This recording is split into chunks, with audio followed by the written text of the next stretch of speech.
राधे राधे, जय माता की भक्तों। आप सभी का स्वागत करती हूँ स्पिरिचुअल ज्ञान साधना में और आप सभी से अनुरोध करती हूँ कि स्पिरिचुअल ज्ञान साधना को सब्सक्राइब कर लीजिए और बेल आइकन को प्रेस कर दीजिए ताकि आपको नई नई वीडियोस का नोटिफिकेशन। जय माता की, राधे राधे, हर हर महादेव। कैसे हैं भक्तों? आशा करते हैं सभी लोग बहुत अच्छे होंगे। प्रिय भक्तों, सावन का पावन महीना चल रहा है और श्रावण मास की अमावस्या तिथि आने ही वाली है। आज के वीडियो में हम बात करेंगे कि सावन मास की अमावस्या तिथि कब है और इस दिन हम क्या करें क्या ना करें।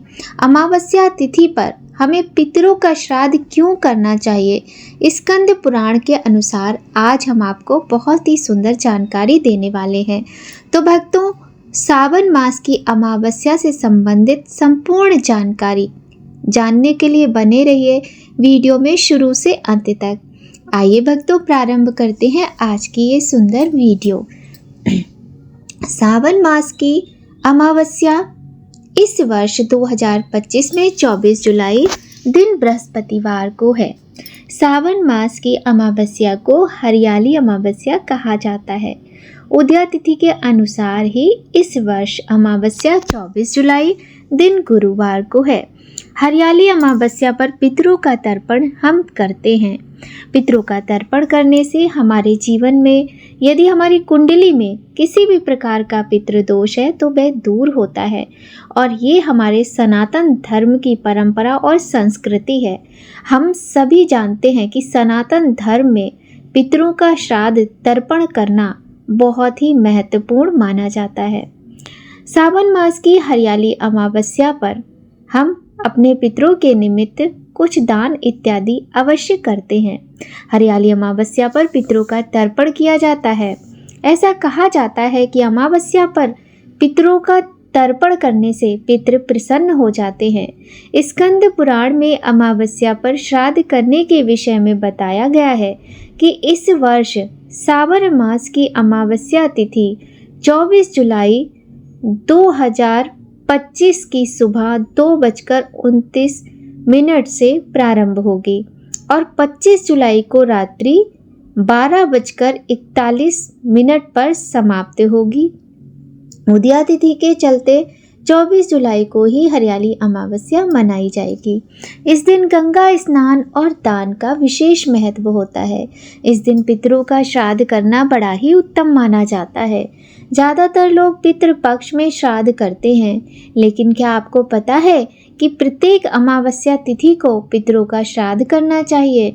पितर हर अमावस्या पर श्राद्ध की आशा से प्रतीक्षा करते रहते हैं। जो अमावस्या तिथि को जल से भी श्राद्ध करता है उसके भी पितर तृप्त हो जाते हैं। अमावस्या श्राद्ध के विषय में स्कंद पुराण में वर्णन है। इसमें लिखा है कि अमावस्या को श्राद्ध करने का विधान है। अमावस्या के दिन श्राद्ध और पिंड पाकर पितरों को 1 मास तक तृप्ति बनी रहती है। सूर्य देव के कन्या राशि पर स्थित रहते समय आश्विन कृष्ण पक्ष पितृपक्ष या महालय में जो मनुष्य मृत्यु तिथि पर पितरों के लिए श्राद्ध करते हैं उनके उसे श्राद्ध से पितरों को 1 वर्ष तक तृप्ति बनी रहती है। ऐसा कहा जाता है कि जो इस समय श्राद्ध नहीं करता है वह धनहीन होता है। ऐसे मनुष्य को सुख संपत्ति और धन धान्य नहीं मिलता है। हर साल अमावस्या को अपने पितरों का श्राद्ध करना चाहिए। इसके अतिरिक्त सूर्य ग्रहण, चंद्र ग्रहण, विषुव योग और सूर्य की संक्रांति के दिन भी श्राद्ध किया जाता है। कृष्ण पक्ष में आर्द्रा, मघा, रोहिणी आदि नक्षत्रों में श्राद्ध करना चाहिए। इस साल हरियाली अमावस्या पर गुरु पुष्य योग बन रहा है। ये योग ज्ञान समृद्धि का प्रतीक है। इस बार सर्वार्थ सिद्धि योग भी बन रहा है। सर्वार्थी सिद्धि योग में जो भी कार्य किया जाता है उसमें सफलता प्राप्त होती है। इसके अतिरिक्त अमृत सिद्धि योग बन रहा है और इस योग में दीर्घायु तथा समृद्धि आती है। प्रिय भक्तों, कल यानी 24 तारीख को 24 जुलाई दिन बृहस्पतिवार को हरियाली अमावस्या है, तो आप लोग भी अपने पितरों के निमित्त कुछ ना कुछ दान तर्पण इत्यादि अवश्य कीजिएगा, क्योंकि हमें अपने पितरों के निमित्त दान तर्पण इत्यादि इसलिए अवश्य करना चाहिए। यदि हम ऐसा करते हैं तो हमारे जीवन से अनेक कष्ट दूर होते हैं। कभी कभी होता है हम कितनी मेहनत करते हैं, पढ़ाई लिखाई करते हैं, लेकिन एक नंबर से हम किसी भी कंपटीशन में रह जाते हैं, या फिर हमारे यहाँ संतान की कमी होती है, या संतान होती है तो उसमें किसी न किसी प्रकार की कोई कमी होती है। इस प्रकार की जो तकलीफ़ें होती हैं, घर में बहुत अधिक कलह कलेश रहता है, इस तरह की जो भी चीज़ें होती हैं वो पितृदोष के कारण ही मानी जाती हैं। पितृदोष हमारी कुंडली में यदि होता है तो हमें जीवन में अनेक कष्टों का सामना करना पड़ता है। भक्तों, अपनी कुंडली के पितृदोष को समाप्त करने के लिए, अपने पितरों का आशीर्वाद प्राप्त करने के लिए हमें कुछ ना कुछ अपने पितरों के निमित्त अवश्य ही करना चाहिए। प्रिय भक्तों, इस बार की हरियाली अमावस्या हमें बहुत ही शुभ योगों में मिल रही है। इस दिन जो योग बन रहे हैं इस विषय में हम जान चुके हैं। भक्तों, आज के दिन यानी अमावस्या तिथि के दिन हम इतने सारे पुण्य कार्य कर सकते हैं। इसके साथ में हम शनिदेव जी की पूजा करके अपनी कुंडली में प्राप्त हो रहे शनि दोष से भी मुक्ति पा सकते हैं। हरियाली अमावस्या के दिन यदि आपके घर के आसपास, आपके शहर में कोई पवित्र नदी है तो उसमें स्नान करें, नहीं है तो आप अपने नहाने के जल में गंगा जल मिलाकर स्नान करें, स्वच्छ वस्त्र धारण करें, सूर्य देव को अर्घ्य दें, अपने घर के मंदिर में पूजा करें और 1 लोटा जल दक्षिण दिशा की तरफ मुख करके अपने पितरों के निमित्त अवश्य दें। प्रिय भक्तों, हमेशा ध्यान रखिएगा कि सूर्य भगवान को जब हम अर्घ्य देते हैं तब हम तांबे के लोटे में जल, लाल फूल, अक्षत आदि डालकर उन्हें अर्घ्य देते हैं, किंतु जब दक्षिण दिशा की तरफ मुख करके पितरों के निमित्त अर्घ्य देते हैं तो उसमें गंगा जल, कच्चा दूध और काले तिल, थोड़े से अक्षत और कुछ सफ़ेद पुष्प डालकर हमें दक्षिण दिशा की तरफ मुख करके एक स्टील के लोटे में ये समस्त सामग्री डालकर पितरों का नाम लेते हुए, उन्हें याद करते हुए, उनके मंत्र बोलते हुए अर्घ्य देना चाहिए। इसके साथ ही प्रिय भक्तों, हमें अपने पितरों के निमित्त थोड़ा बहुत दान पुण्य अवश्य ही करना चाहिए। वैसे तो श्राद्ध पक्ष आता ही है, किंतु हम ऐसा नहीं कहते कि आप बहुत ज़्यादा करें। और कल भी मैंने एक वीडियो में बताया है आपको, छोटे छोटे से उपाय हैं, जैसे पितरों के निमित्त जल दान करना, पीपल वृक्ष की पूजा करना, बट वृक्ष की पूजा करना, यहाँ तक कि बिल्व पत्र के वृक्ष की पूजा करने से भी हमारे पितर अत्यंत प्रसन्न होते हैं और हमें ढेर सारा आशीर्वाद प्रदान करते हैं। पितरों के आशीर्वाद के कारण हमारे जीवन के बहुत सारे कष्ट दूर होते हैं।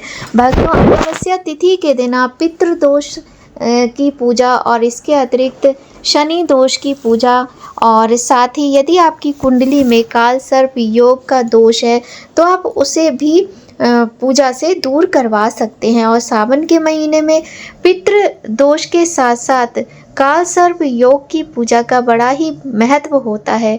कहा जाता है यदि आप पितृ दोष से संबंधित पूजा पाठ पितृ दोष मुक्ति के लिए इस महीने में यानी सावन के महीने में करवाते हैं तो बड़ा ही शुभ माना जाता है और भगवान की आप पर असीम कृपा होती है। प्रिय भक्तों, अमावस्या तिथि के दिन बहुत सारे कार्य ऐसे होते हैं जो हमें नहीं करना चाहिए। तो आइए भक्तों, जानते हैं कि अमावस्या तिथि के दिन हम क्या करें जिससे भगवान और पितरों की कृपा हमें साथ साथ प्राप्त हो, और कौन से कार्य ऐसे हैं जिनको हम जानबूझकर ना करें, धोखे से भी ना करें। हरियाली अमावस्या जो कि श्रावण मास की अमावस्या है, हरियाली अमावस्या जैसा कि नाम से ही आपको प्रतीत होता है, इस दिन सबसे ज़्यादा शुभ कार्य है पौधारोपण करना। आप मंदिर के समीप, किसी पार्क में, या फिर आप कहीं ऐसी जगह पर जहां पौधों की कमी हो वहां पौधे लगा सकते हैं। आप पौधे दान कर सकते हैं, पीपल का वृक्ष, बट का वृक्ष, इस तरीके के वृक्षों का रोपण करना बड़ा ही शुभ माना जाता है। धार्मिक मान्यता है कि इस दिन पेड़ पौधे लगाने से पितरों की आत्मा को शांति मिलती है और जीवन में खुशहाली आती है। यह दिन पर्यावरण की रक्षा और हरियाली को बढ़ावा देने के लिए आदर्श है। विशेष रूप से आप पीपल, तुलसी और आम के पौधे भी लगा सकते हैं। इस दिन घर की स्वच्छता और शुद्धता बनाए रखना अति आवश्यक होता है। धार्मिक दृष्टि से घर के प्रत्येक कोने की सफाई और पूजा से सकारात्मक ऊर्जा का संचार होता है। विशेष रूप से पूजा स्थान, रसोई और जलाशयों की सफाई पर विशेष ध्यान देना चाहिए। घर की स्वच्छता से पितरों को प्रसन्नता मिलती है और घर में सुख समृद्धि बढ़ती है। भक्तों, धार्मिक मान्यता के अनुसार हरियाली अमावस्या को पितरों की पूजा और तर्पण करने से पूर्वजों की आत्मा को शांति मिलती है। इस दिन पितर श्राद्ध और तर्पण की विधि का पालन करना शुभ माना जाता है। पितरों के प्रति श्रद्धा और अर्चना से परिवार की समृद्धि और सुख शांति में वृद्धि होती है। इस दिन व्रत रखकर उपवासी रहना और भगवान की पूजा करना, नाम जप करना हमारी धार्मिक परंपरा का हिस्सा है। व्रत करने से न केवल आत्मिक शांति मिलती है बल्कि धार्मिक और आध्यात्मिक लाभ भी प्राप्त होता है। व्रत के दौरान फल, फूल, दूध और हल्के भोजन का सेवन किया जा सकता है।